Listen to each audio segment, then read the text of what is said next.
This is not just an audiobook, it is an invitation into the sacred unraveling.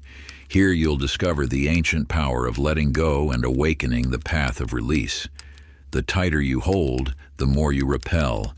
The moment you trust, all you seek begins to find you. The Law of Detachment. Introduction. In the eternal dance of creation, there exists a sacred paradox that has whispered its wisdom through the ages. The tighter you grasp at what you desire, the more swiftly it slips through your fingers like water.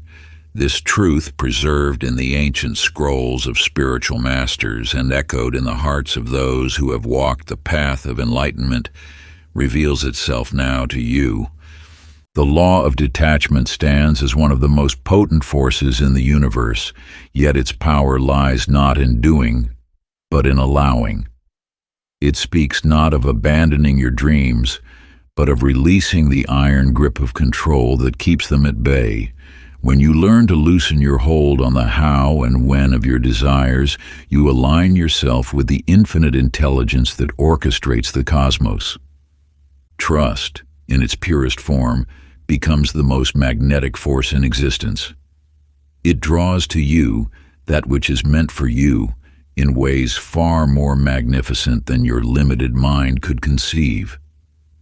This surrender, this sacred letting go, is not an act of weakness, but rather the ultimate expression of power. It is the wisdom to know that the universe holds a grander vision for your life than you could imagine. The path of detachment invites you to release resistance, to open your hands and your heart to receive. It teaches that your role is not to force the river of life to flow in your chosen direction, but to navigate its currents with grace and faith. As you embrace this truth, you begin to experience a profound shift.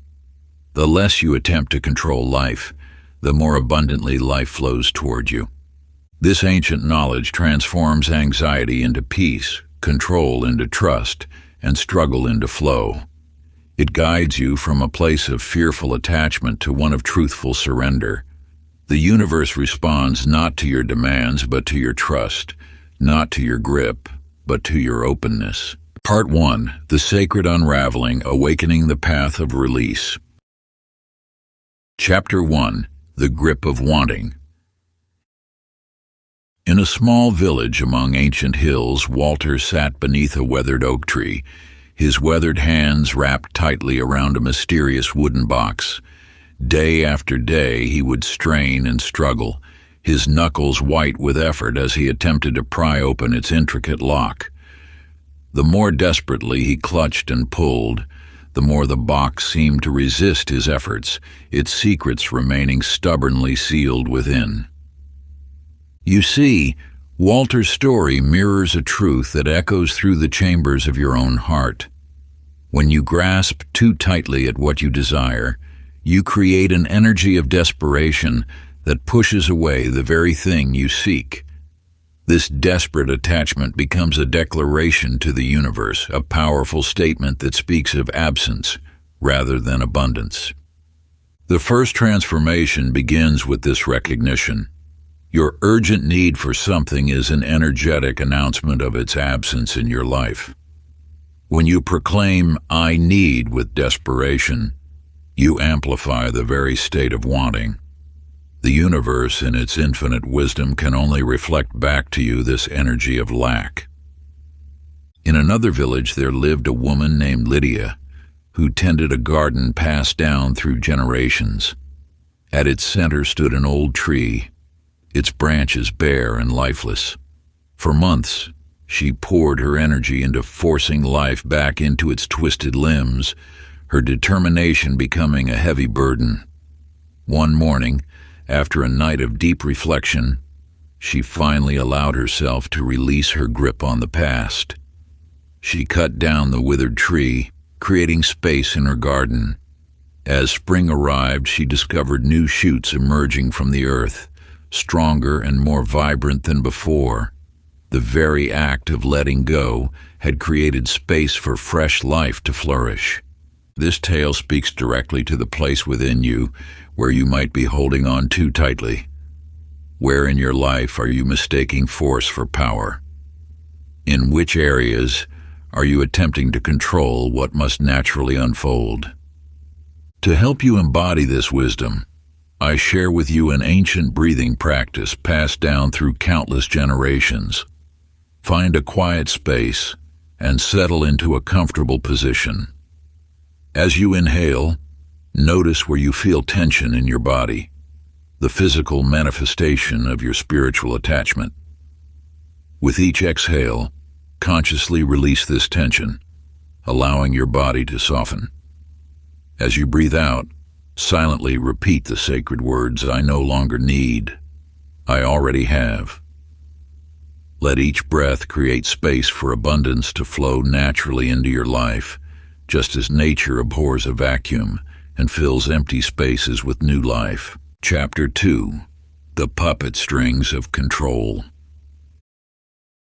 In the fertile valleys where wisdom grows as abundantly as wheat, there lived a farmer named Raymond, who had yet to learn nature's most essential teaching. Each morning, he would venture into his fields with determination etched upon his face, grasping the tender stems of his crops and pulling them upward, believing he could force them to grow faster through sheer will. His calloused hands, instruments of misguided devotion, sought to bend time itself to his demands. You now stand at the threshold of understanding what Raymond could not see, that control is but an illusion, a veil that obscures the perfect orchestration of universal timing. When you attempt to force life's natural rhythm, you create resistance against the very flow that seeks to bring your desires to fruition. Your need to control outcomes stems from a deeper wound, a fundamental distrust in the universe, His infinite intelligence and perfect timing. Just as a flower cannot be forced to bloom before its season, your desires unfold according to divine timing. When you release the grip of control, you allow the universe to work through you rather than against you. This surrender is not passive resignation, but active alignment with the cosmic force that orchestrates all of creation. In a distant city, Edith discovered this truth through an unexpected path. Her prized clock, an antique that had governed her days with mechanical precision, finally broke beyond repair. Initially distraught, she cast it aside, and in doing so stumbled upon a profound revelation. Life's true rhythm could never be captured by numbered hours. It could only be felt in the quiet spaces between moments, in the natural ebb and flow of existence. Where in your life are you, like Raymond, pulling at stems that need only sunlight and time? Where are you, like Edith once was, attempting to force life into artificial measurements rather than trusting its natural cadence? Sacred practice. Take a piece of paper and write down everything you are currently trying to control. Be thorough. List every outcome, every relationship, every timeline you're attempting to manipulate. Feel the weight of this burden as you write. When complete, step outside under the open sky, light a candle or find a safe place for burning. As you release this paper to the flames or tear it into the wind, speak these words with conviction. I let the universe do what I cannot. Feel the lightness that comes with this release, for in this moment of surrender, you align with the infinite power that has orchestrated galaxies since the dawn of time. Chapter 3. The Art of Allowing. In the hidden chambers of creativity there lived an artist named Marjorie, whose brushstrokes once danced with divine inspiration. Yet when the well of inspiration ran dry, she would grip her brushes tighter, forcing paint onto canvas with increasing desperation. Each forced stroke only deepened her creative drought, until one day, exhausted by the struggle, she set her brushes down. You now approach a sacred truth that Marjorie discovered in her surrender. In the space of letting go, when she ceased trying to command inspiration's arrival, beauty began flowing through her once more. This mirrors the ancient wisdom that is whispered through the ages. Allowing is not passive resignation, but rather the highest form of trust in action. The universe moves with perfect precision, orchestrating circumstances beyond your current vision. When you release the need to force, to push, to make things happen through sheer will, you enter a state of divine receptivity. This is not inaction. It is conscious alignment with the flow of universal intelligence. In a quiet garden, Samuel learned this truth through nature's gentle teaching. Day after day, he reached for a beautiful bird that visited his garden, extending his hand with determination. The bird would always fly away. One morning, weary of pursuit, he simply opened his palm and remained still. In that moment of pure allowing, the bird gracefully landed in his waiting hand. You see, the universe responds not to your striving, but to your allowing. When you cease the endless doing and enter the sacred space of being, what you seek begins seeking you. The bird in Samuel's garden reveals this timeless principle. That which you desire comes not through grasping, but through becoming a vessel of reception. Your unclenched hand becomes a symbol of your receptive heart. In releasing the tight grip of control, you create space for miracles to enter. This is the paradox of allowing. In your surrender lies your greatest power. Now embrace this ancient practice of allowing. Find a quiet space where you can sit undisturbed, a sanctuary where the world's ceaseless demands fall away. Close your eyes and enter the silence for 5 minutes, letting your breath become a gentle river flowing through you. With each breath, feel yourself becoming a clear channel, a vessel of pure potential, repeating these words of power. I allow what is mine to come. Let this meditation become your daily ritual of sacred receptivity, a testament to your trust in the universe's perfect timing. As you practice this gentle surrender each day, you will find that what you seek begins to seek you with increasing clarity and grace. Remember, it is in these moments of sacred stillness that the seeds of transformation take root. Chapter 4: The River That Flows Without Pushing. Along the winding river lived a boatmaker named Clark, whose vessels were known throughout the land for their beauty. Yet in his own journeys, Clark would exhaust himself fighting against the current, believing that more effort meant faster progress. His arms ached from constant rowing, his spirit weary from battling the water's natural flow. You, like Clark, may have been taught that achievement comes only through ceaseless striving. Yet within the waters of life flows a deeper wisdom. One day, when Clark's arms could row no more, he surrendered to the river's guidance.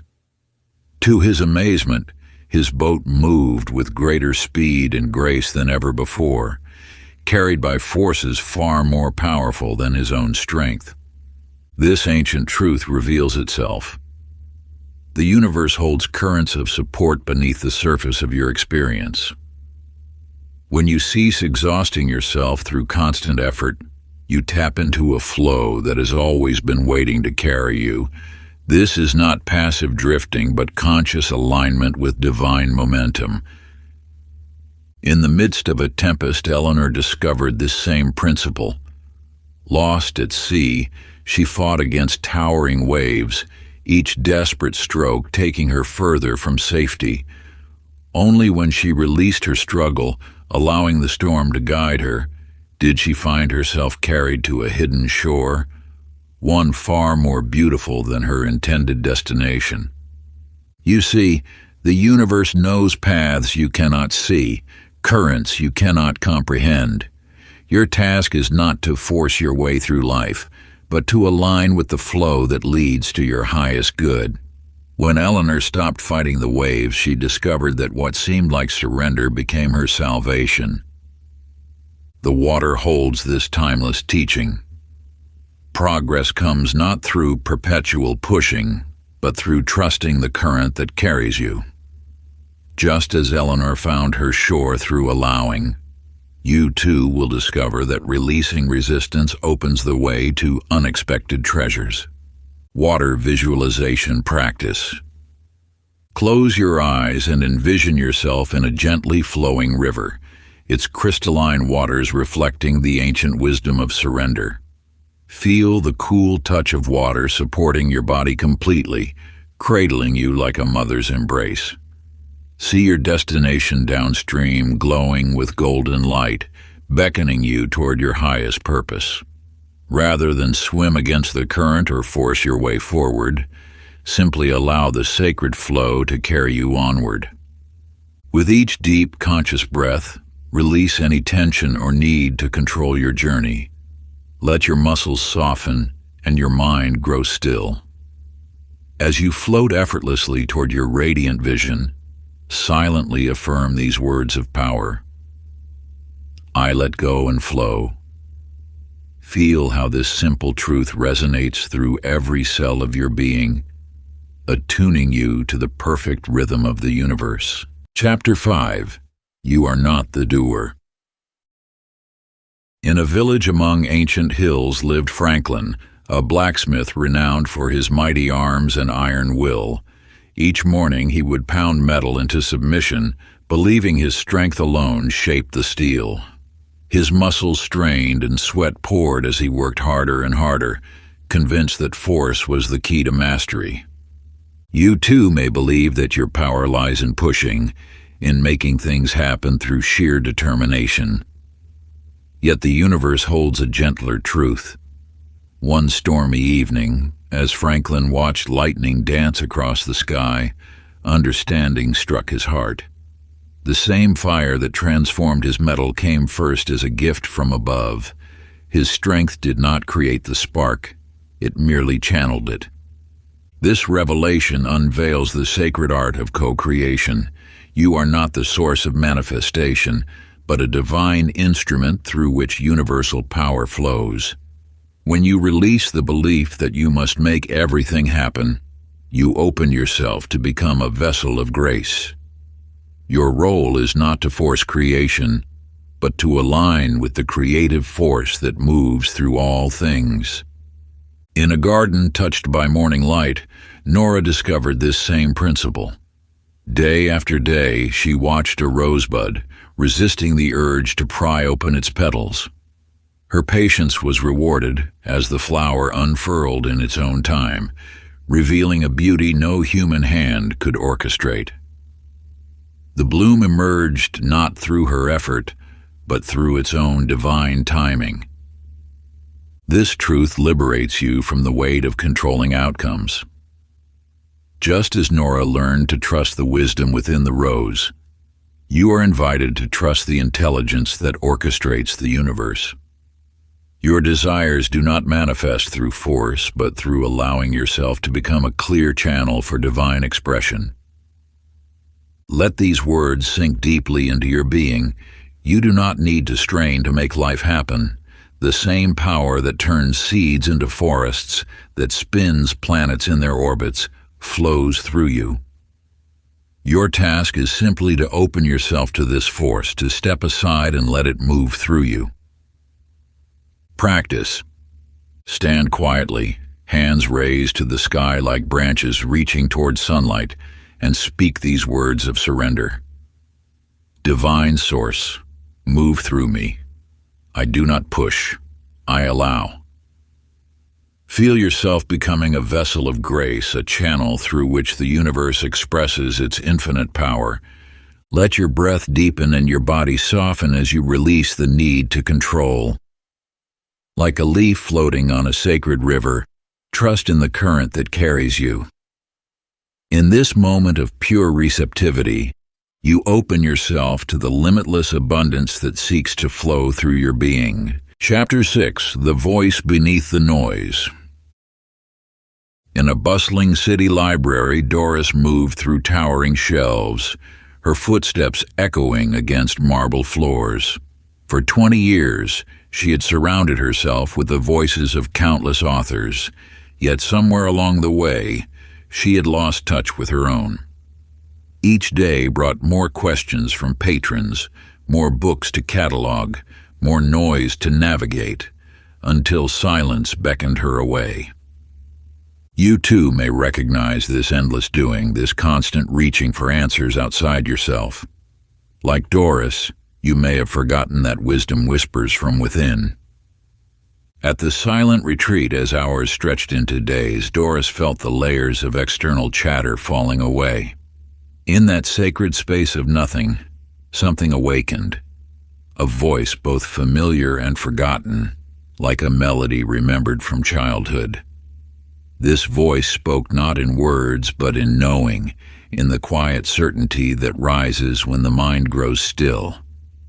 When you release the grip of constant activity, when you step away from the clamor of seeking, truth emerges with crystalline clarity. Detachment from noise becomes attachment to wisdom. Your inner compass aligns with universal intelligence.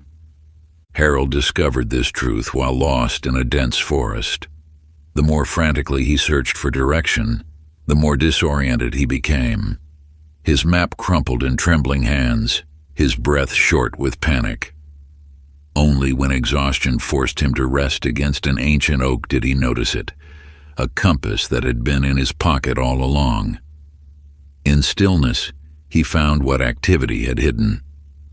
Like Harold, you carry within you an unfailing guidance system. Yet this inner wisdom speaks in whispers, not shouts. It requires not effort, but attention, not seeking, but settling. When you detach from the need to figure everything out, solutions arise naturally, like bubbles floating to the surface of still water. Look now at the noise you cling to, the endless scroll of information, the constant consultation of others, the ceaseless mental chatter. What whispers wait beneath these layers? What knowing have you buried under? Practice. Find a quiet space where you won't be disturbed, a sanctuary where the world's clamor cannot reach you. Set a timer for 3 minutes, though time itself will seem to dissolve in this sacred pause. Close your eyes and allow your breath to slow, feeling each inhale and exhale like gentle waves upon a shore. Notice the thoughts that arise, but don't follow them. They are merely visitors, not permanent residents of your consciousness. Let them pass like clouds across a vast sky, neither grasping nor resisting their presence. When scattered thoughts appear, simply observe them with gentle awareness, knowing that beneath their movement lies the stillness you seek. When the time ends, silently repeat these words of power. I hear what I am ready to know. Let this truth settle into your being. This practice, passed down through ages by those who walk the path of wisdom before you, opens the channel to your inner knowing, that divine compass that has always pointed true, waiting only for your attention to reveal its guidance. Chapter 7: Attachments Disguised as Love. In a small cottage by the sea, Ruby sat surrounded by yellowed envelopes, each one held as if it contained her husband's last breath. Every morning she would trace his handwriting with trembling fingers, desperately trying to keep alive what had already transformed. You may recognize this grip of grief, this belief that holding tighter preserves what appears lost. Yet within this attachment lies a profound teaching about the nature of love itself. When love seems to depart, you might find yourself clutching at its shadows. Old photographs, worn clothing, faded letters. Like Ruby, you may mistake the vessel for the essence, the form for the formless. But true love in its infinite wisdom cannot be contained in physical remnants. It flows like water, changing shape while remaining pure in essence. One morning, as salt air drifted through her window, Ruby noticed how the sunlight transformed her husband's letters into something new. Not messages from the past, but bridges to understanding. The love she thought she needed to preserve had never left. It had simply shifted form, like water becoming vapor, ever present though unseen. This truth echoes in the tale of Gerald, who nursed an injured bird back to health. He named it Hope and built it a golden cage, believing that keeping it close would heal his own wounded heart. Yet Hope grew weaker, its wings drooping against gilt bars. Only when Gerald opened the cage door, tears streaming down his face, did both bird and man begin to heal. As Hope soared into the morning sky, Gerald felt something expand within his chest, not loss, but liberation. Love in its purest form exists beyond attachment. When you release your grip on how love should look, feel, or remain, you create space for it to reveal itself in ways you never imagined. Like Gerald's bird, love thrives in freedom. It is not the cage that preserves it, but the courage to open the door. What you hold on to from fear of loss actually constricts love's natural flow. True love remains not because you clutch it, but because it is your very essence, as constant as the tide, as endless as the sky. Practice. Take an object that holds emotional significance, a letter, a photograph, a token from the past. Hold it in your hands and feel its weight, both physical and emotional. Close your eyes and breathe deeply. Now, either physically release this object or simply place it down while speaking these words. What I release returns in truth. Feel how liberation creates space for love's authentic presence. Chapter 8, The Holy Magnetism of Emptiness. In the heart of an ancient town stood Vernon's timepiece shop, its shelves lined with clocks that marked more than just hours. They measured the passing of dreams. As seasons turned, Vernon noticed his once thriving workshop had become cluttered with unfinished projects and abandoned ideas, each gathering dust like forgotten promises. You too may recognize this feeling when the weight of what you've accumulated begins to dim your spirit's light. The universe whispers a timeless truth. Emptiness is not an absence, but a presence of infinite potential. One morning, Vernon felt an inexplicable urge to clear his workshop entirely. He removed every clock, every tool, every remnant of what was. As the last piece left his workbench, he stood in the bare room, feeling not loss but an electric anticipation. In this sacred emptiness, new visions began to flow, designs he had never imagined, innovations that transcended his previous work. Within months, his renovated shop became a beacon of creativity, attracting admirers and prosperity beyond measure. This principle of divine emptiness flows through all creation. Just as the empty cup receives, the cleared space invites. When you release what no longer serves, you create a magnetic field for what awaits to enter. Consider Alice, a writer who had spent years clutching manuscripts that no longer reflected her truth. Her shelves groaned with stories she thought she should tell until the day she gathered them all and set them free. In the space that remained, a new voice emerged, her authentic calling, which had waited patiently for room to breathe. What appears as loss in the physical realm often signals spiritual preparation. Each item you release creates space for the universe to fill with aligned possibilities. This is not mere reorganization. It is energetic alchemy, transforming stagnant energy into flowing abundance. The power of emptiness extends beyond physical space into the realm of consciousness. When you clear your mind of outdated beliefs, your heart of the past hurts, your life of what no longer resonates, you become a pure vessel for divine inspiration. Practice. Choose a space in your home that feels stagnant or heavy with old energy. Remove everything from this area with mindful attention, holding each item in your hands and asking from your heart if it still carries energy that serves your highest good and truest path. As you clear, speak these sacred words with each release. Empty is holy, allowing their vibration to purify the space. Feel the lightness and infinite potential that fills the void you create. Notice how the air itself seems to shimmer with possibility. Let this physical clearing become more than mere housekeeping. It is a sacred act of creating space for new blessings to enter your life.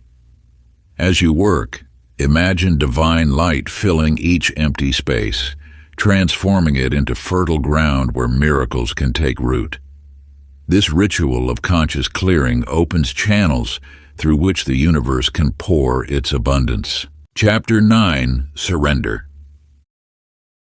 In the heart of a bustling marketplace, Clara sat at her workbench, fingers trembling as she tried to salvage a ruined tapestry. For days she had pulled at threads, forced new patterns, and attempted to cover mistakes. Yet with each desperate effort, the fabric only grew more tangled, its original beauty disappearing beneath her anxious hands. You too may recognize this pattern in your own life, the way forcing solutions often leads deeper into confusion. The universe operates through a paradox that few have understood. True power lies not in pushing harder, but in sacred surrender.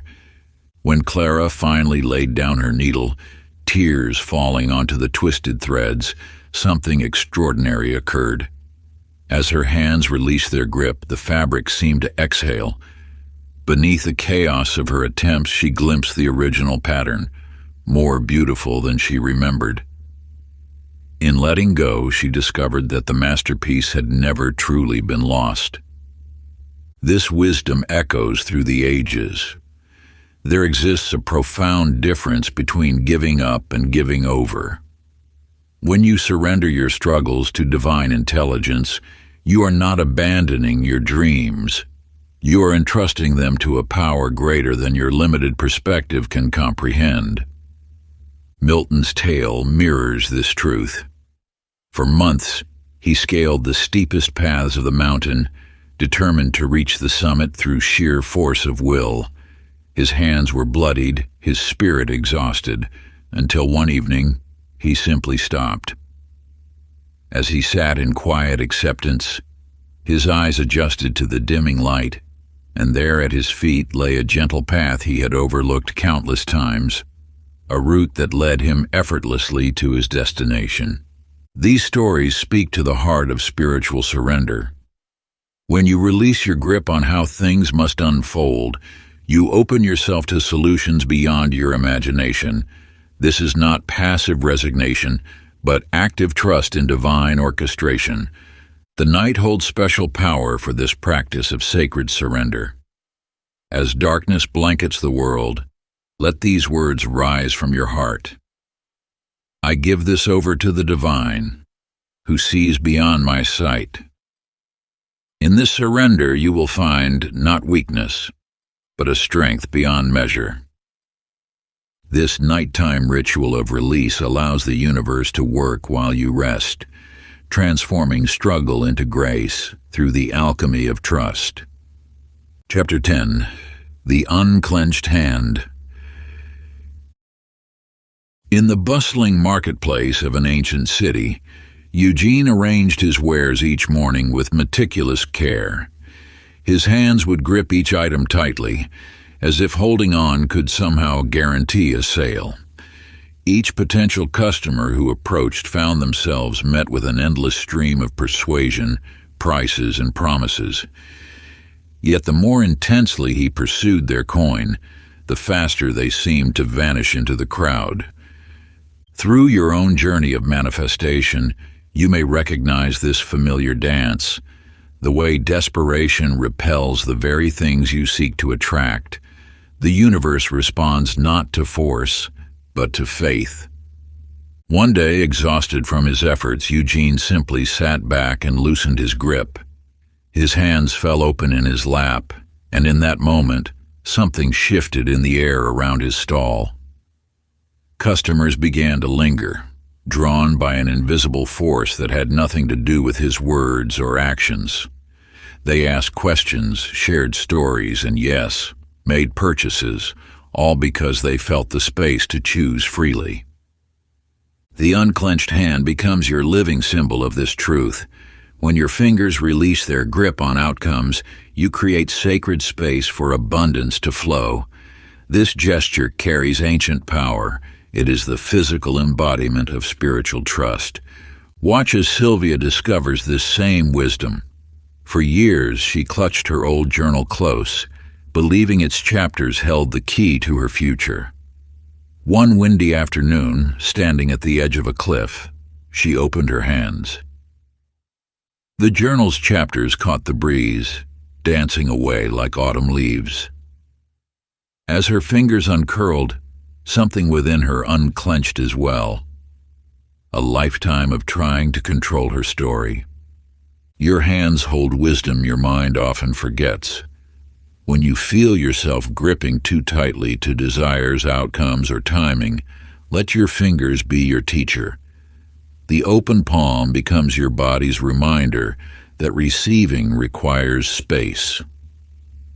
Sacred practice. The unclenched hand. Find a quiet moment and sit with your palms facing upward. Notice any tension you've been carrying. Slowly, deliberately begin to open your hands finger by finger. As your hands unfold, speak these words of power. I am open. I am ready. I let it come. Feel the subtle shift in energy as your body aligns with trust. Notice how the simple act of opening your hands creates space within your heart, inviting the universe's infinite possibilities to flow through you. This gesture becomes your touchstone throughout each day, a physical reminder that true abundance flows not through grasping, but through grace.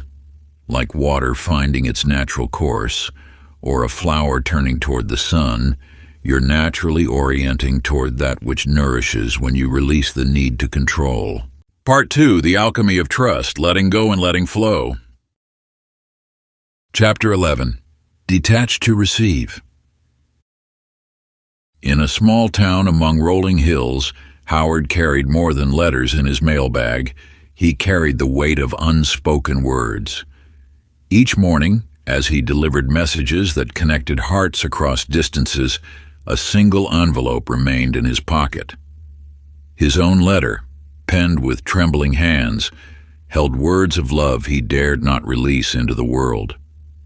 You too may recognize this hesitation, the way your deepest desires often remain unspoken, held captive by fear of the unknown. Yet within the ancient wisdom lies a paradox. Only in releasing your grip on outcomes do you claim your heart's truth. One autumn morning, Howard stood before the blue mailbox that had witnessed his daily struggle. Something shifted within him, a quiet knowing that holding on was heavier than letting go. With closed eyes and an open heart, he slipped the letter through the slot. In that moment, he understood that the act of release was itself a completion.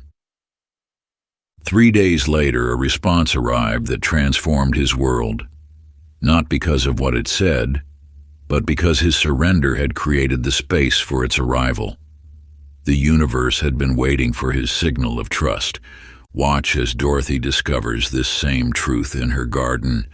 Each day, she would dig up the soil where she had planted a precious seed, her anxiety about its growth preventing the very miracle she sought.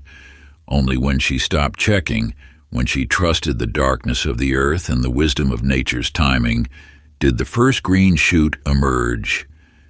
These tales mirror the sacred law that governs all manifestation. Detachment is not an act of giving up, but of completion.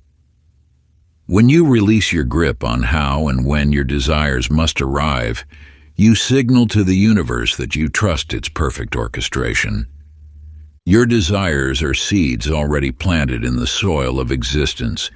Your role is not to force their growth, but to trust the unseen process of becoming. Each time you choose trust over control, you water these seeds with faith. Sacred practice, the letter of completion. Take a clean sheet of paper and write a letter to yourself, dated 1 year from today. Detail your desire as if it has already manifested in its perfect form.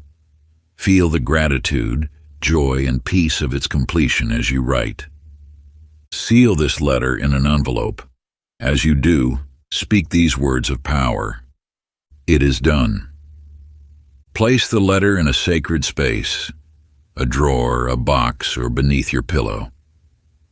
Let it rest there undisturbed, knowing that just as a seed requires darkness to sprout, your desire grows strongest in the soil of trust. Chapter 12. The Mirror of Resistance. In the grand concert hall where Gloria practiced, tension lived in her fingers like an unwelcome guest. Each time she approached the piano, her hands would stiffen with the fear of striking a wrong note. The more she tried to control every movement, the more her music became rigid and lifeless. The very resistance meant to prevent mistakes called them forth, like shadows drawn to fear. You may recognize this pattern in your own life, how the very act of resisting what you fear magnetizes it toward you. This is the hidden mechanism behind manifestation. What you resist persists. What you fight, you fuel. One evening, as moonlight filtered through the concert hall windows, Gloria discovered something remarkable. When she allowed her hands to soften, when she released the grip of perfection, music began to flow through her like water. She realized that resistance had been masquerading as mastery, and control had been disguising itself as discipline. This truth extends beyond the piano keys. It resonates through every aspect of existence. Notice how often your own resistance wears the mask of wisdom or protection. See how frequently your fear of what might go wrong creates tension that blocks what could go right. In a bustling office across town, Stanley encountered this same principle in a different form. His supervisor's anger filled the room like storm clouds, yet Stanley chose a different response. Instead of meeting force with force, he remained calm, a still lake reflecting a turbulent sky. Gradually, the supervisor's energy shifted to match the peace Stanley embodied. This mirrors an eternal truth. The outer world reflects your inner state. When you resist what appears before you, you strengthen its presence. When you soften into acceptance, you change the reflection itself. The universe operates through this law of reflection. What you project internally manifests externally. Resistance creates more to resist. Acceptance creates space for transformation. A sacred practice for inner reflection. Stand before a mirror in complete solitude, creating a sacred space where only truth can dwell. Let your gaze rest softly on your own reflection, neither judging nor analyzing what you see. As you look into your own eyes, these windows to your eternal soul, speak these words with gentle authority. I soften, I allow, I trust. Feel each word dissolve the layers of resistance within you, like morning mist yielding to the warmth of dawn. Let each syllable resonate through your being, clearing away the accumulated tension of resistance. This ritual connects you to the power of surrender, reminding you that transformation begins with acceptance. In this moment of pure reflection, you become both the observer and the observed, the teacher and the student, discovering that the greatest wisdom lies in the gentle art of letting go. Chapter 13. The Hunger That Pushes It Away. In a small bakery between ancient stone buildings, Irene stood before her oven, her brow furrowed with concentration. The scent of burning bread filled the air, another batch sacrificed to the altar of perfection. You see, Irene believed that if she could just get everything exactly right, success would finally arrive. Yet with each attempt to force excellence, her creations emerged darker, harder, less alive. Within this simple scene lies a universal truth. Desperate energy repels what you seek. When you approach your desires with the energy of lack, of not having, of needing desperately, you push away the very abundance you wish to attract. The universe responds not to your words or actions, but to your energetic signature. Watch how Irene's story transforms. One morning, exhausted from striving, she begins to hum while mixing her dough. Her movements become lighter, her touch gentler. For the first time in months, she bakes not from pressure but from joy. And there, in that sacred shift, her bread rises golden and perfect, not because she tried harder, but because she tried less. This principle echoes through the tale of Geraldine, who spent countless hours beside her telephone, waiting for a call that never came. Her anticipation created a field of desperate energy, pushing away the very connection she craved. It was only when she finally released her vigil, stepping out into the world with no expectation, that a letter arrived, carrying news far better than any call she had imagined. You may recognize these patterns in your own life. Notice where your desires have become heavy with need. See where your hunger has become so loud it drowns out the quiet voice of abundance. The universe responds not to what you want, but to what you are being. To shift this energy, begin with your breath. Find a quiet space and settle into stillness. As you inhale, let these words fill your body. I am full. As you exhale, release the chase with these words. I release the chase.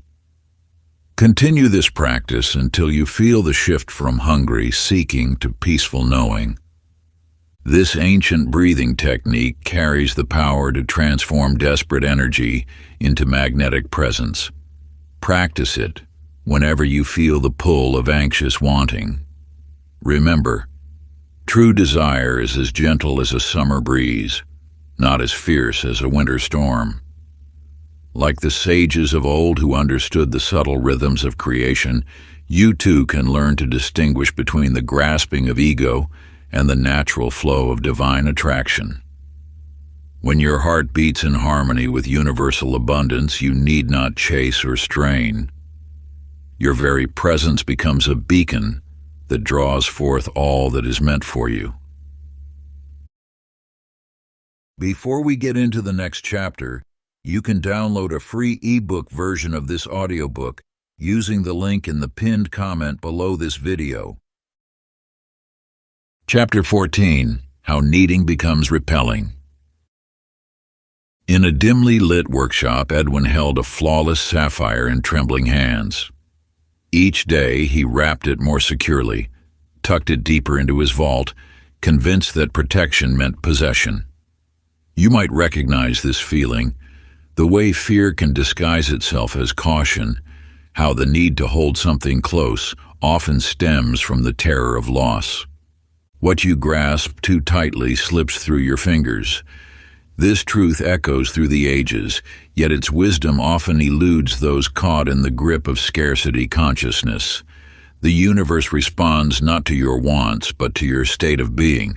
When you approach life from neediness, you broadcast a frequency of lack into the infinite field of possibilities.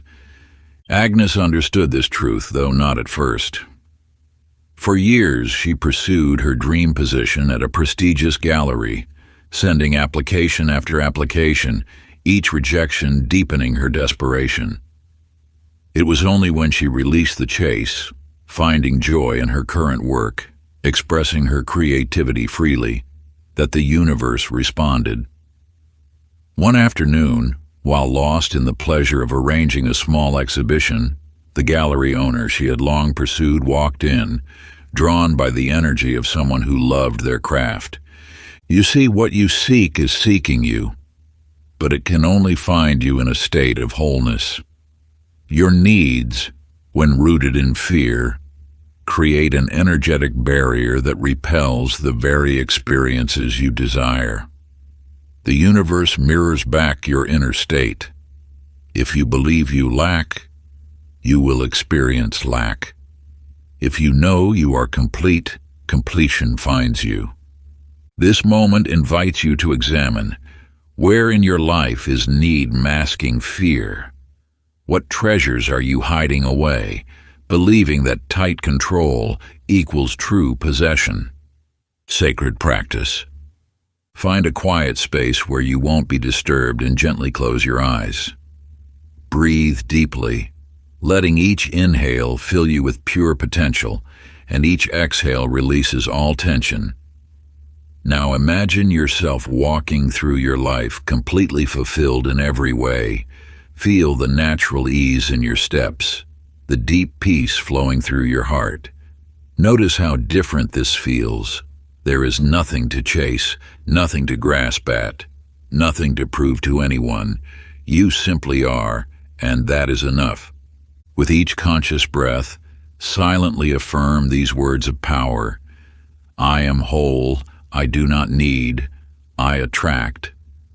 Let this profound truth settle deep into your bones, into every cell of your being, transforming desperate energy into magnetic wholeness. Feel how this shift changes everything, your posture, your energy, your very presence in the world. This is your natural state of being, one of complete abundance and grace. Chapter 15, The Silent Power of Unseen Faith. In a small town where faith seemed to speak only through Sunday sermons, Bernard quietly tended to a patch of earth behind his church. Each morning before dawn, he would kneel in the soil, planting seeds and tending to tender shoots without announcement or acclaim. His congregation walked past the garden daily, yet none questioned its purpose or praised its progress. Bernard simply smiled, knowing that true faith requires no audience. You see, the deepest magic unfolds in silence. When you plant your dreams in the sacred soil of trust, without needing to prove or explain, you tap into an ancient power. The universe responds most powerfully to those who keep their faith private, who nurture their visions in the quiet sanctuary of their hearts. As spring turned to summer, Bernard's garden burst forth in unexpected glory. Roses climbed the church walls, lilies opened like morning prayers, and herbs filled the air with sweet testimony. The townspeople stood in awe, wondering how such beauty had bloomed unnoticed.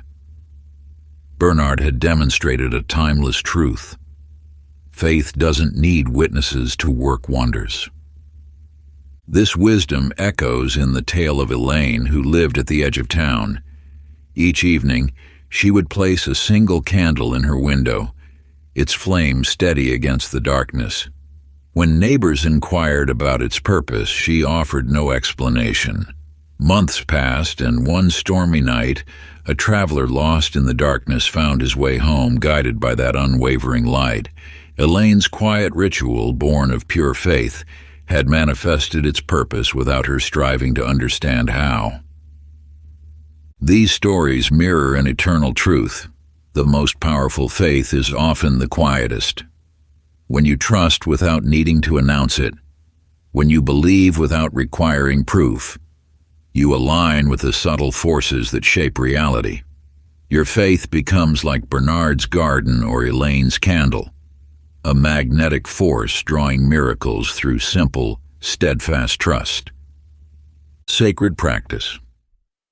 As darkness falls each evening, light a single candle. Let its flame represent your unwavering faith in what is yet unseen. In the gentle glow, whisper these words: I trust without proof. I believe in what is unseen. Allow the candle to burn as a silent testimony to your trust in the universe's perfect unfolding. This ritual, performed in solitude, becomes your quiet declaration of faith in the invisible threads that weave miracles into being. Like Elaine's steadfast devotion, your nightly practice need not be elaborate or proclaimed to the world. The power lies in its simplicity and consistency. As you watch the flame dance in the darkness, know that your faith, like that small light, has the power to guide not only your path but also to illuminate the way for others who may be lost. In this sacred moment between day and night, you align yourself with the ancient rhythm of trust that has moved mountains and parted seas throughout the ages. Chapter 16. The Parable of the Unopened Gift. In a small village where children eagerly awaited their birthdays like sacred ceremonies, young Leonard sat before a wrapped gift, his hands trembling. The box, adorned with ribbons that caught the morning light, remained untouched as hours passed. You may recognize yourself in Leonard's hesitation. How often have you held back from life's offerings, fearing they might not match your dreams? The art of receiving begins with trust. Leonard's mother watched as her son circled the present, his imagination building walls of doubt with each passing moment. "What if it's not the telescope I wished for?" he whispered, unaware that his fear was creating the very distance he dreaded. You too stand before wrapped gifts of the universe daily. Each opportunity, each synchronicity, each moment of potential blessing awaits your willingness to receive. Yet how often do you turn away, convinced that disappointment lurks beneath the surface? When Leonard finally gathered his courage and untied the ribbon, tears filled his eyes. Inside lay not the telescope he had fixated upon, but a handcrafted wooden box filled with star charts and celestial stories, tools that would guide his growing love of astronomy far more deeply than any single instrument. This truth flows into the tale of Florence, who arrived at her classroom one morning with an unannounced test. Her students froze, unprepared by conventional standards. Yet as they began to write, something extraordinary unfolded. The questions before them weren't about memorized facts, but about their authentic understanding. Those who had been quietly absorbing the lessons, who had let knowledge settle into their hearts rather than just their minds, discovered they were more ready than they knew. Your readiness to receive does not depend on perfect preparation, but on perfect trust. When you release the grip of expectation, when you allow yourself to be surprised by grace, you open to gifts far greater than your limited imagination could conceive. The universe's offerings arrive not when you demand them, but when you are prepared to receive them. Like Leonard's birthday gift and Florence's test, the timing and form may differ from your expectations, but they will always align with your highest good. Sacred practice. Find an empty box and wrap it carefully. Sit with it before you in quietness. As you slowly unwrap each layer, speak these words with conviction. I am ready to receive what I once feared.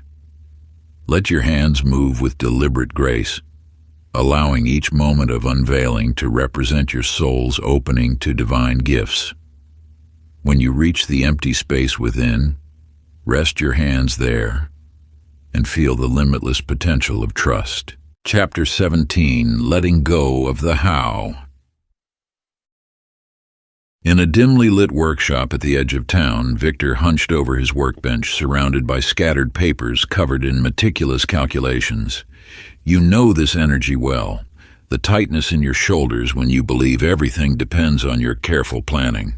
Night after night, Victor refined his blueprints, convinced that if he could just map out every detail, his revolutionary invention would manifest. His drawings grew more complex, his measurements more precise, yet inspiration remained elusive. The more he tried to control the creative process, the further his dreams seemed to drift. The universe whispers this wisdom. The path to manifestation cannot be forced through human will alone.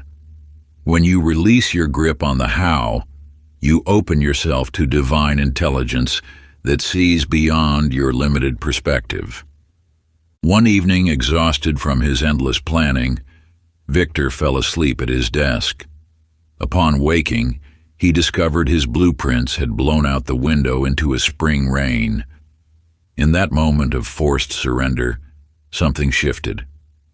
As he sat in his empty workshop, free from the weight of his own expectations, the solution appeared with stunning clarity. You may notice a pattern in your own life, how often the answers arrive precisely when you stop demanding them. The divine orchestrates with an intelligence far beyond your careful calculations. This truth echoes in Clara's story.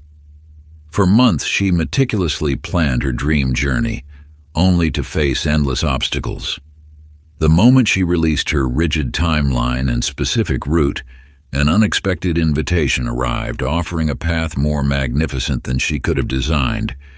Your task is not to solve the puzzle of manifestation.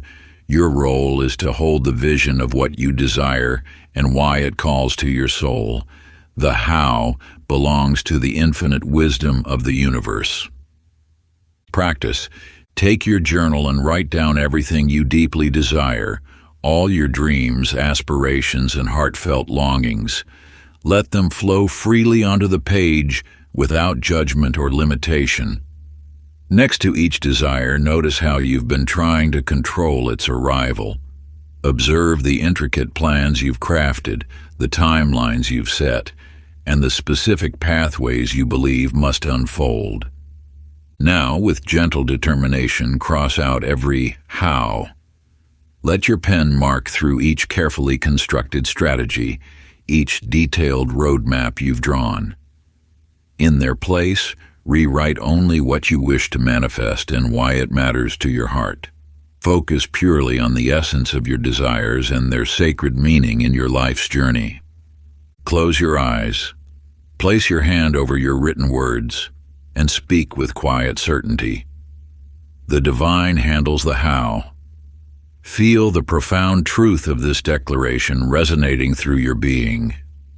In this moment of surrender, know that the infinite intelligence of the universe is already orchestrating the perfect unfolding of your desires in ways far more magnificent than your mind could devise. Chapter 18, The Wisdom of Non-Attachment. In the quiet halls of a hospital, where life and death dance their eternal waltz, Harriet moved with graceful purpose. Each morning, she tended to her patients with unwavering care, yet held their outcomes with open hands. You see, she had discovered a truth that transforms all relationships, the art of loving without clinging. Through years of service, Harriet learned that attachment to specific outcomes often clouded her ability to be fully present. When she released her desperate need for every patient to recover exactly as she hoped, she found herself able to offer a deeper, more sacred form of care. Her presence became a sanctuary of peace rather than a vessel of anxiety. This wisdom speaks to the heart of spiritual maturity. True love flows most purely when it asks for nothing in return. When you release your grip on how others must be, you create space for them to unfold naturally in the light of your unconditional care. Consider Alfred, whose son chose a path different from the one he had envisioned. Though his heart ached with concern, Alfred recognized that his role was not to control, but to trust. In releasing his son to walk his own journey, their bond grew stronger. His quiet acceptance spoke louder than any words of guidance could have. You might notice where in your own life care has become controlled, perhaps with children, partners, friends, or dreams close to your heart. The invitation is to practice presence without possession, to love while letting go. This is not a call to emotional withdrawal or indifference. Rather, it is an awakening to love's truest nature. When you release the need to manipulate outcomes, your presence becomes both stronger and softer. You become a channel for divine love rather than a source of human anxiety. Sacred practice. Take a moment now to sit in stillness, allowing your breath to settle into a natural rhythm. Write down the name of someone or something you deeply care about, perhaps a child, a partner, a dream that burns bright in your heart. Feel the fullness of your love flowing through you, embracing them in its warmth.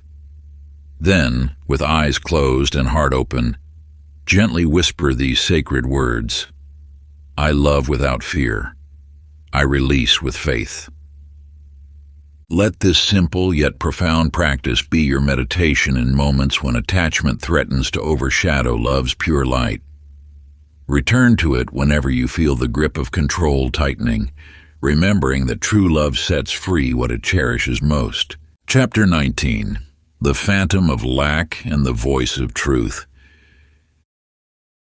In the heart of a bustling marketplace stood Beverly's small shop, a testament to the eternal dance between abundance and perceived lack. One morning, as sunlight streamed through her window, she faced an empty shelf where her most popular items once resided.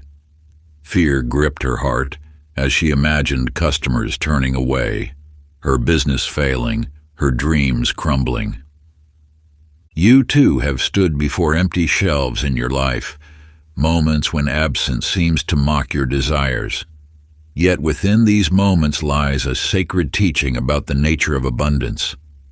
As Beverly stood paralyzed before the barren display, a gentle reminder stirred within her. The back room. She had forgotten about the fresh stock waiting in storage. In that moment of remembrance, the illusion of scarcity shattered. What appeared as lack was merely a veil over abundance already present. This truth echoes through the ages. What seems absent often simply awaits your recognition. The universe operates not from scarcity, but from infinite supply. Your task is not to create abundance, but to align with its ever-present flow. Dennis, a writer, faced this same wisdom when his manuscript seemed lost. For days, he mourned what he believed was gone forever. His words, his story, his offering to the world. Yet in the depths of his despair, while cleaning his office, he discovered the manuscript tucked away in an old folder. What he thought was lost had never left. These stories mirror your own journey. How often have you stood before perceived emptiness, forgetting the fullness that awaits your recognition? The shelves of your life may appear bare, but abundance exists in dimensions beyond your immediate sight. This ancient truth invites you to shift your perception. When faced with apparent lack, pause and remember, the universe holds infinite resources, countless possibilities, and unlimited channels of supply. Your role is to remain open to unexpected sources of fulfillment. Practice. Find a quiet space where you can sit undisturbed, away from the distractions of daily life. Close your eyes and journey back through your life's tapestry, allowing each thread of memory to shine with renewed clarity. Remember each time support arrived unexpectedly, the friend who called at just the right moment, the opportunity that emerged when all seemed lost, the perfect solution that appeared without effort. Recall every instance when what you needed appeared, often from unforeseen directions, proving that the universe operates through infinite channels of abundance. Let these memories wash over you as evidence of the universe's constant care, feeling the truth of this divine support in every cell of your being. Notice how even in moments of apparent scarcity, provision always found its way to you through unexpected avenues. Complete this meditation by speaking aloud with conviction and trust. What I need is always here, even when unseen. The universe's abundance flows to me through countless channels, seen and unseen, known and unknown. Chapter 20. You already have it. In a sunlit workshop at the edge of town, Phyllis sat before her sewing machine, guided by an inner knowing that transcended ordinary business practice. While other dressmakers waited for orders, she followed the whispers of inspiration, creating garments that seemed to emerge from the fabric of possibility itself. Each stitch was a declaration of faith, each completed dress an affirmation of trust in the unseen. You possess this same creative power, the ability to shape reality from the realm of pure potential. Just as Phyllis sewed dresses for customers who had not yet appeared, you too can live from the end, embodying the truth of what you desire before its physical manifestation. The universe responds not to what you want, but to who you are being. When Phyllis completed each garment, she placed it with certainty on a hanger, knowing its destined wearer would arrive. Without fail, within days or weeks, a customer would enter her shop, their measurements and preferences matching exactly what she had already created.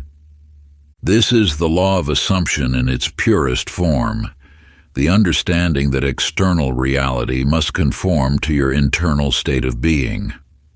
What you assume is true in your consciousness must materialize in your experience. Consider Willard, who felt called to teach though he held no position. He began carrying himself with the dignity of an educator, speaking with the wisdom of one who guides others, preparing lesson plans in the quiet of his study. He did not wait for permission to embody his calling. Soon, a school seeking exactly his qualities appeared, recognizing in him what he had already recognized in himself. Your desires are not distant dreams to chase, but current realities to embody. The secret lies not in becoming, but in being. The universe does not respond to your wishes or hopes, but to your established state of consciousness. Sacred practice. Stand before a mirror in the soft light of morning or evening, when the world is still and your mind is clear. Let your gaze rest gently on your reflection, not with judgment, but with deep acceptance. See in your eyes the truth of who you already are, the wisdom, the power, the divine spark that has always resided within. Draw your shoulders back, feel your spine lengthen, and allow your presence to fill the space around you like golden light expanding. With quiet authority that comes from absolute knowing, speak these sacred words. I am already who I am becoming. Feel the power of this declaration resonate through your being, touching every cell with its profound truth. This is not an affirmation of future possibility, but a recognition of present truth, an acknowledgement of the eternal self that has always existed in its complete form. Let this moment of self-recognition anchor itself in your consciousness, becoming the foundation from which you move through the world. Part 3, The Mastery of Stillness, Becoming the Magnetic Vessel. Chapter 21, The Energy of Certainty. In the gentle autumn light, Lucille knelt in her garden, pressing tulip bulbs into the cool earth. While others saw only bare soil, she perceived the vibrant blooms that would emerge with spring's first whisper. Her hands moved with quiet assurance, each bulb planted not with hope, but with absolute knowing. You are called to cultivate this same unwavering certainty. The universe responds not to wishes or desires, but to the energetic signature of completion that radiates from your being. When you plant the seeds of your desires, do you question their emergence, or do you rest in the calm knowing of their fulfillment? Just as Lucille covered each bulb with soil, seeing in her mind's eye the perfect unfoldment of crimson and gold petals, you must hold your visions with this same unshakable faith. She did not hope for spring. She knew it. This knowledge became a magnetic force, drawing forth the very reality she had already accepted as truth. In a distant town, Everett carried this same power of certainty. Having returned from war with nothing but the clothes on his back, he walked the streets as if he already possessed a home there. He spoke of my house before he had one, described its features with such conviction that the townspeople began to see it too. Within months, through a series of events that seemed miraculous to others but natural to him, the exact house he had described became his. This is the sacred alchemy of certainty, the power to transmute possibility into reality through unwavering knowing.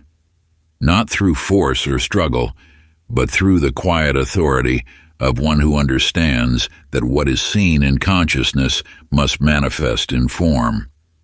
Your desires are not distant possibilities to be hoped for, but present realities awaiting your recognition. Like Lucille's tulips sleeping beneath the frost, or Everett's house existing first in the realm of pure potential, your desires already exist in their completed state. Sacred practice. Stand before your mirror in perfect stillness. Let your gaze meet your own reflection with the calm assurance of one who knows. Not with the desperate energy of wanting, but with the quiet power of completion. Look deeply into your own eyes and speak these words with the authority of absolute certainty. It is done. Feel how these words resonate not as a future promise, but as a present truth. For in the realm of spirit, where all manifestation begins, it is already so.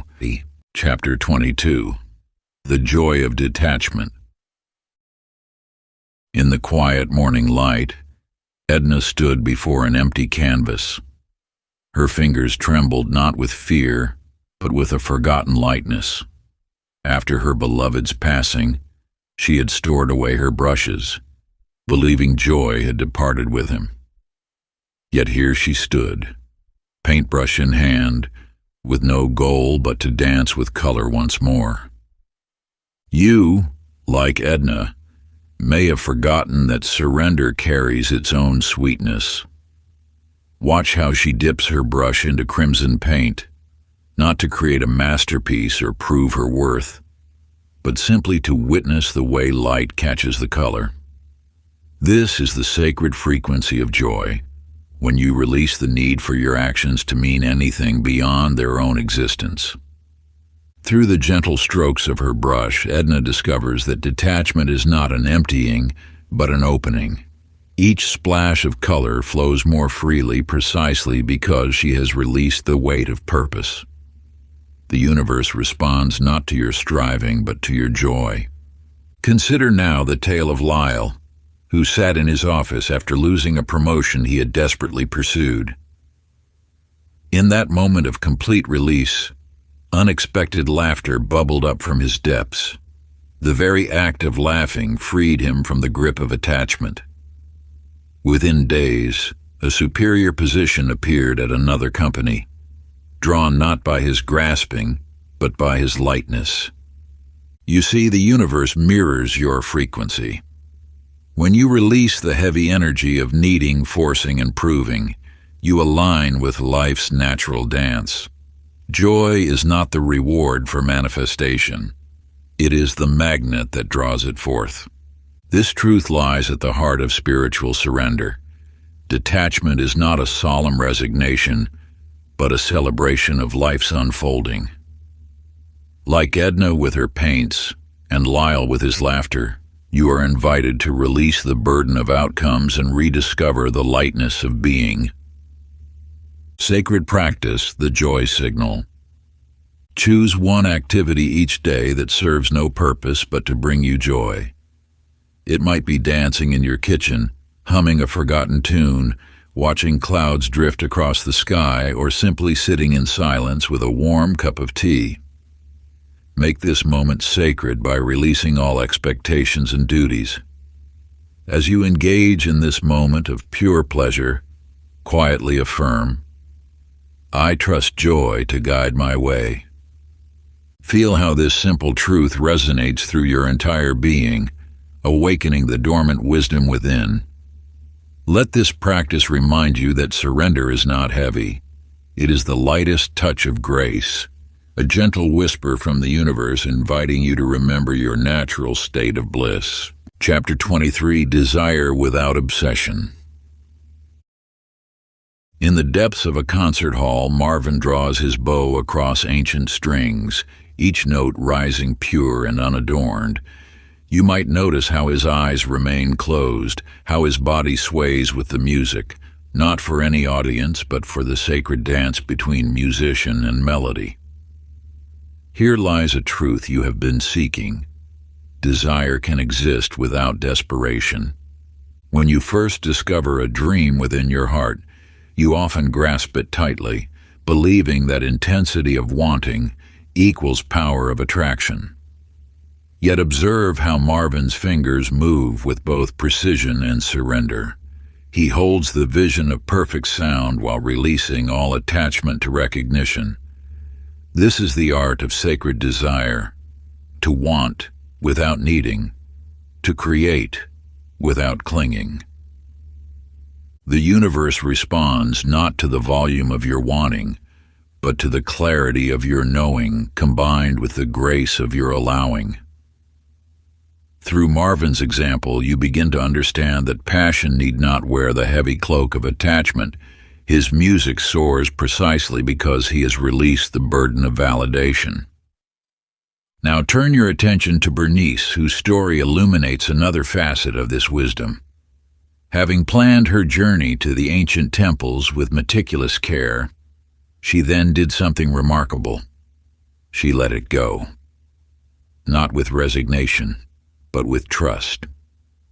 Months later, an envelope arrived containing a contest prize, the exact journey she had once planned. Her tale reveals how the universe often fulfills our desires through unexpected channels when we loosen our grip on the outcome. You see, manifestation flows most freely when you master this delicate balance, to hold your vision clearly while remaining unattached to its timing or method of arrival. Like Bernice, you can plant the seed of intention, then step back and allow the divine gardener to determine its season of bloom. Sacred practice.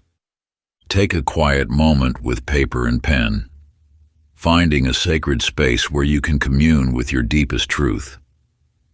Write down each desire that lives in your heart, every whispered hope, every bold ambition, letting the truth of your wanting flow freely onto the page without judgment or limitation. Then, beside each desire, inscribe these words of power: I release the when and how, only the knowing remains. Feel how this declaration both honors your dreams and frees them to manifest in their perfect divine timing.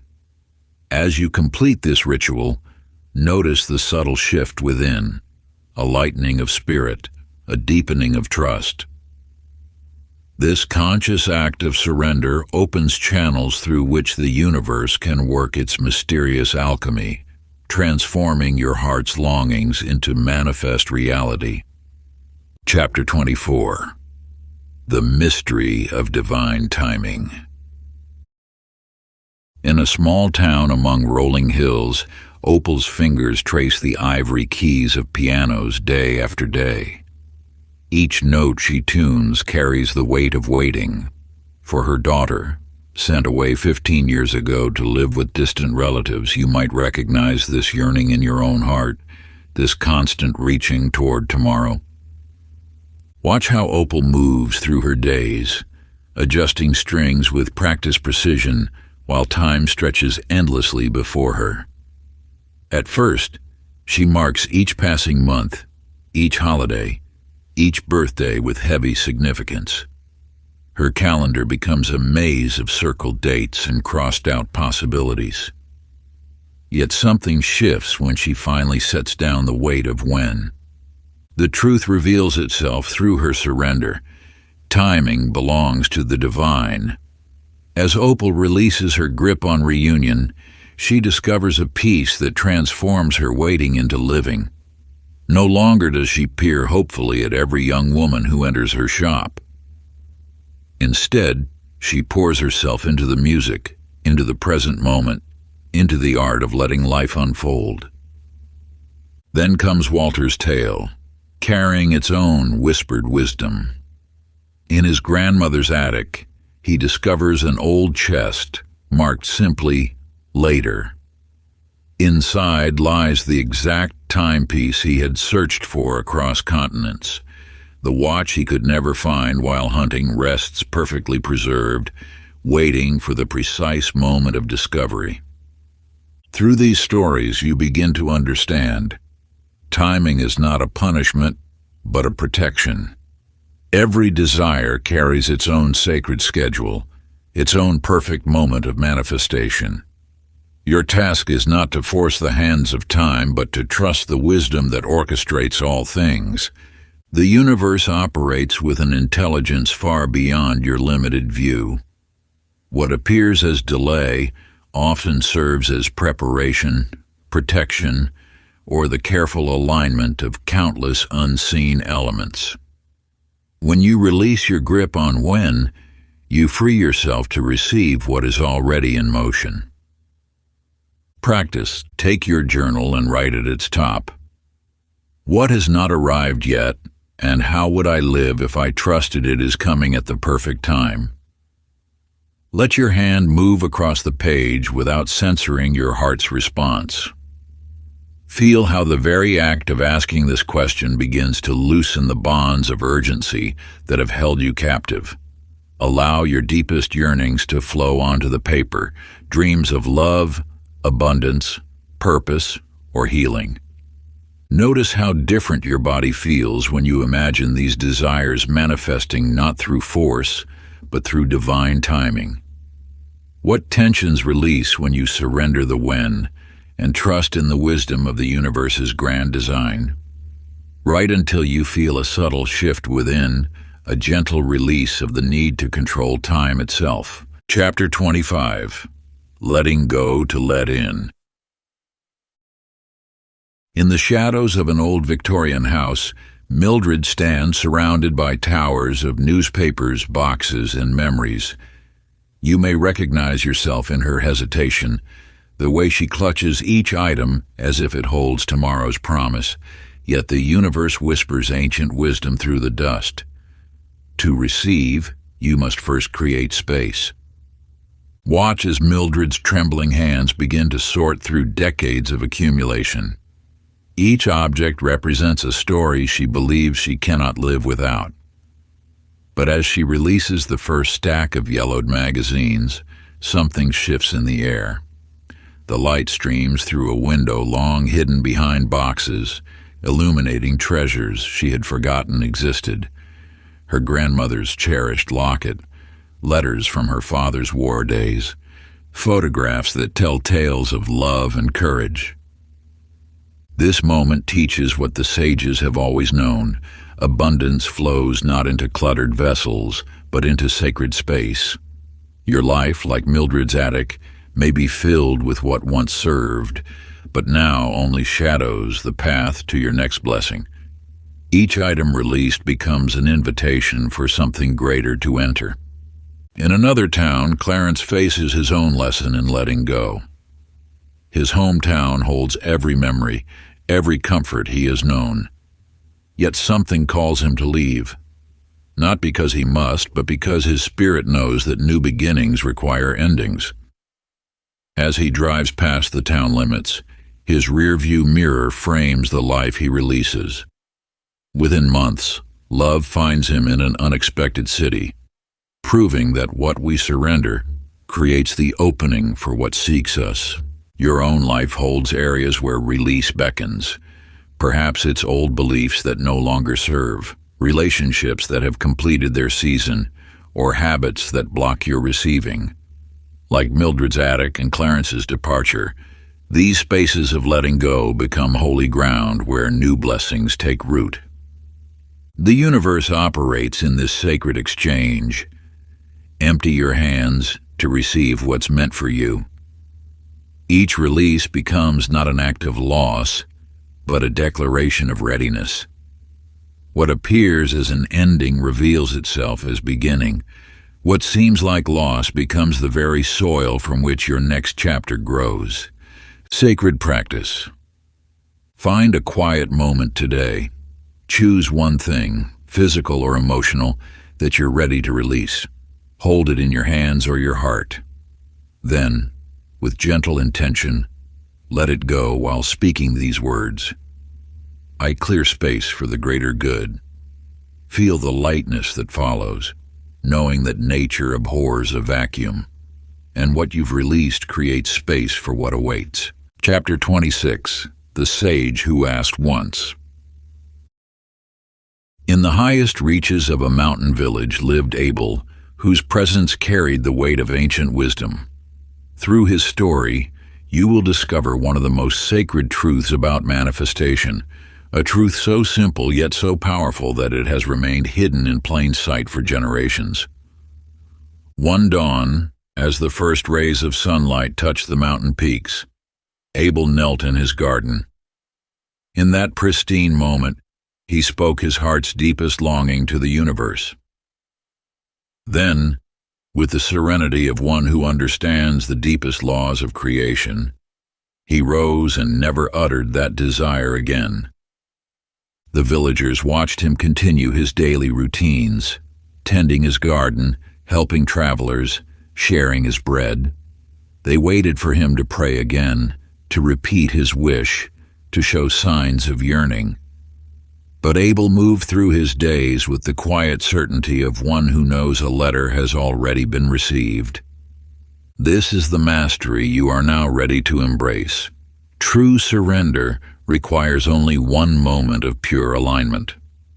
When you plant a seed, you do not dig it up each day to check if it has grown. When you release an arrow, you do not chase after it to ensure it reaches its target.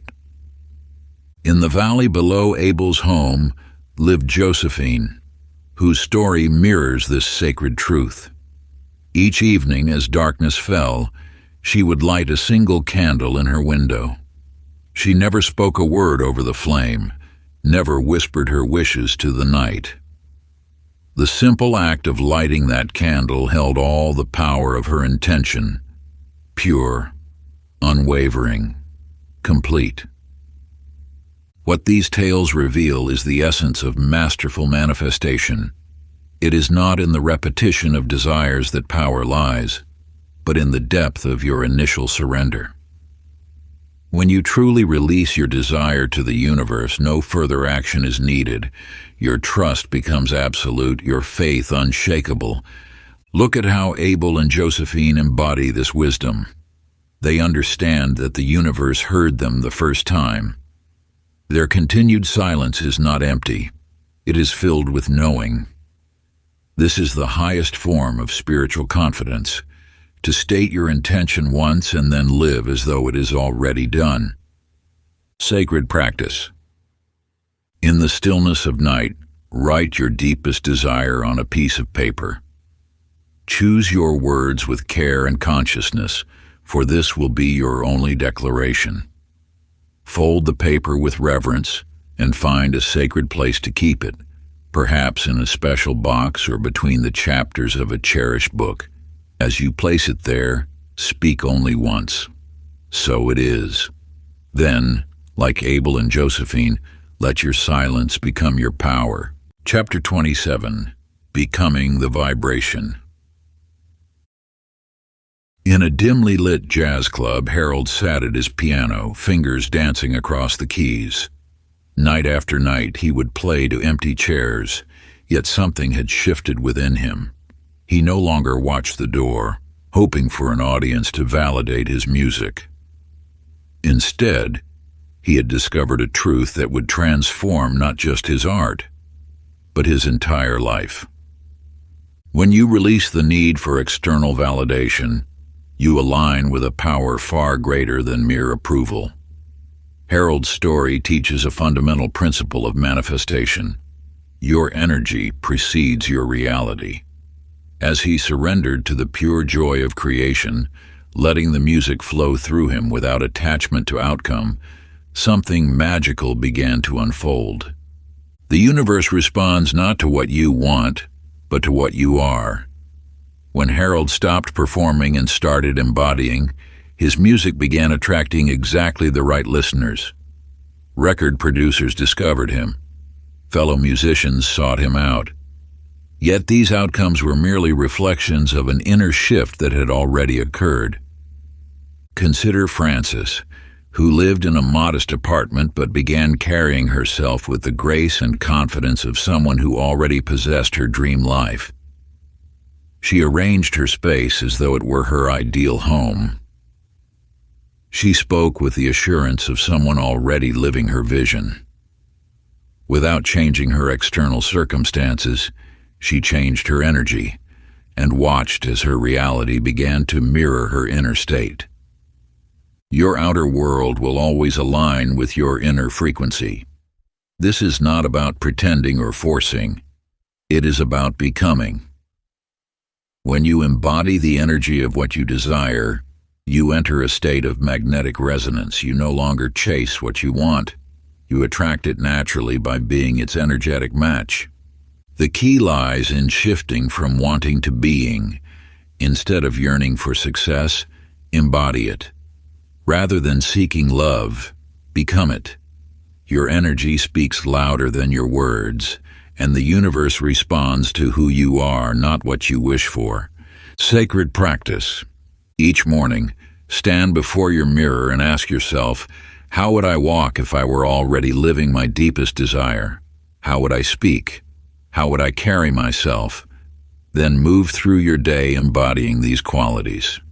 Let your posture, your voice, your gestures reflect not who you were, but who you are becoming.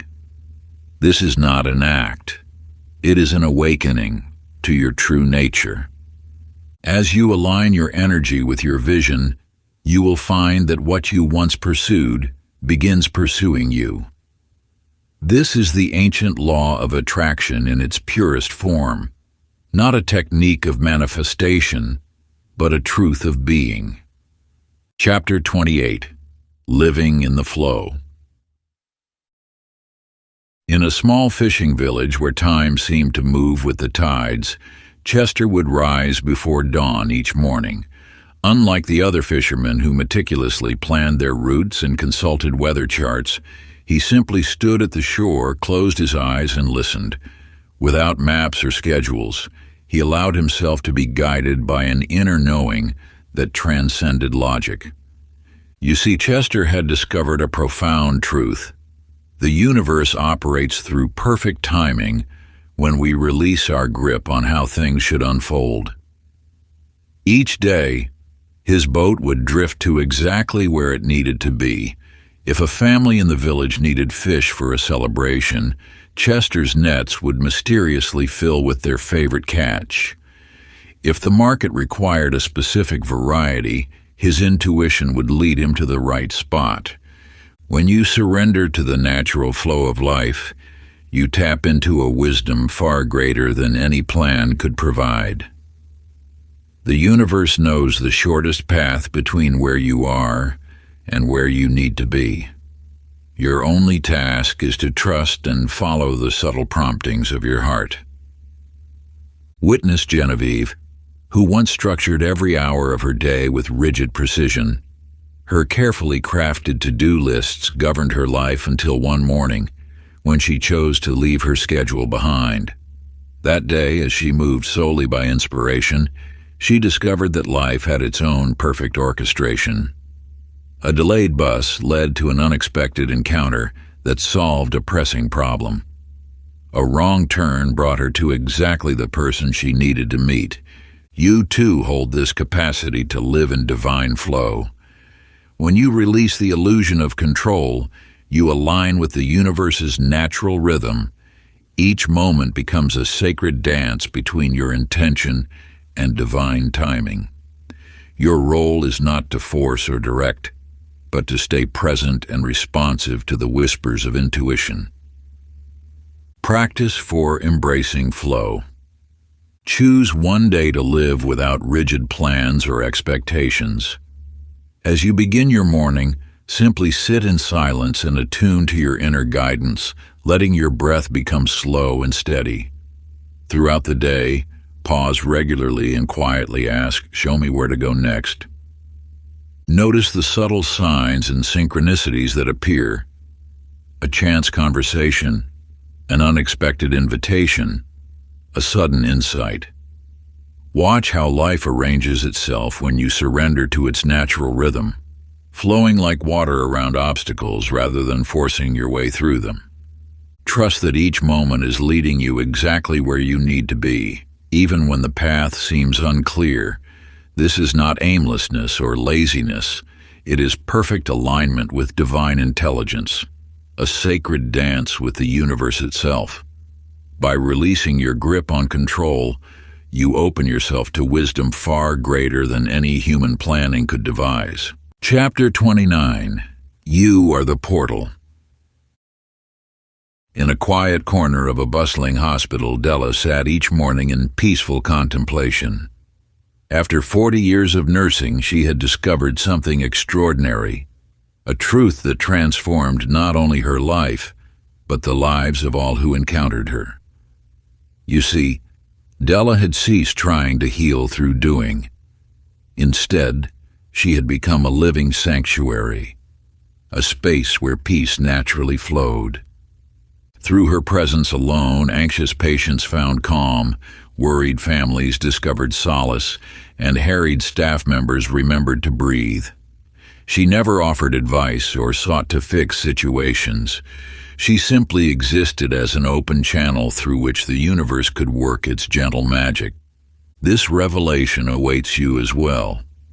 You are not separate from the divine force that orchestrates all of creation. You are its very expression. When you release the need to make things happen, you become the space through which miracles naturally unfold.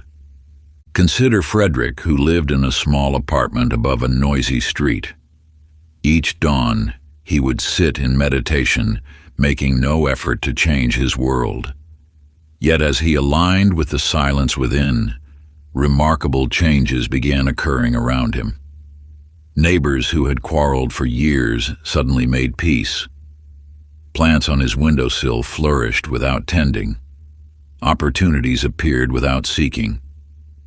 What Frederick had discovered, and what you are now ready to embrace, is that you are not the doer, you are the doorway.